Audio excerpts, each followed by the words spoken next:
प्रयास करेंगे और ऐसे ऐसे करके पूरे हम 500 वर्ब याद करने वाले हैं। तो आइए आज के 10 वर्ब को देखते हैं।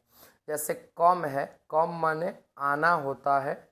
गो है, गो माने जाना होता है। बाथ माने नहाना। सिंग माने गाना। सिट माने बैठना। ओपन माने खोलना। क्लोज माने बंद करना। क्लीन माने साफ करना। डू माने करना और पे माने चुकाना। हर रोज हम 10 वर्ब ओनली।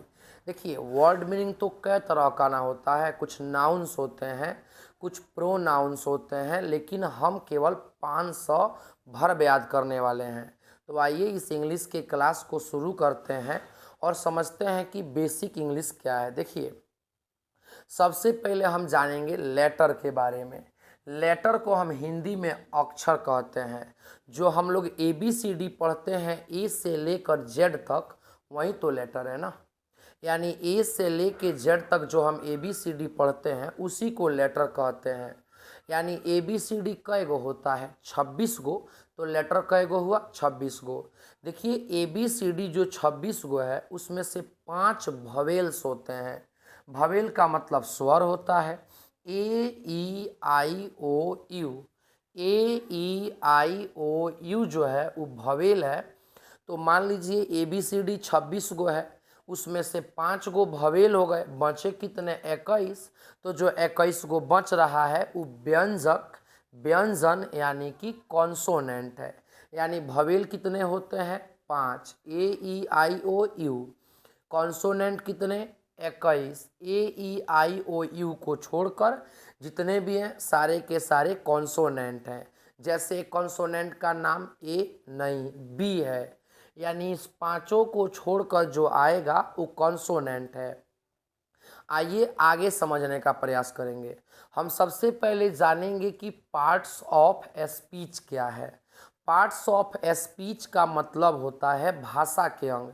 देखिए इस धरती पर जितना भी भाषा बोला जाता है, जितना भी वर्ड है इंग्लिश का, भले 1000 के बाजार हैं, लेकिन इंग्लिश के वर्ड को जो है ना वह 8 गो श्रेणी में रखा गया है। कुछ नाउन है, कुछ प्रोनाउन है, कुछ एडजेक्टिव है, कुछ वर्ब है, कुछ एडवर्ब है, कुछ प्रीपोजिशन है, कुछ कंजक्शन है और कुछ इंटरजेक्शन है। यानी धरती पर जितना भी इंग्लिश का वर्ड है उसको 8 श्रेणियों में रखा गया है। पहला कौन है? नाउन। नाउन माने संज्ञा। अब नाउन का डिफिनेशन, नाउन क्या है, हम लोग नाउन के क्लास में जानेंगे। दूसरा है प्रोनाउन, मतलब सर्वनाम। एडजेक्टिव मतलब विशेषण। वर्ब मतलब क्रिया।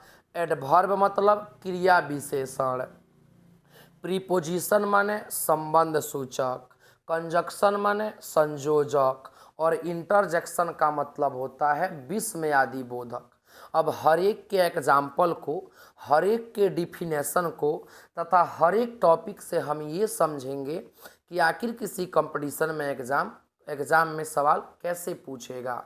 तो इसको हम जानेंगे अगले वीडियो में। उम्मीद है कि इंग्लिश का बेसिक क्लास आपको समझ में आया होगा।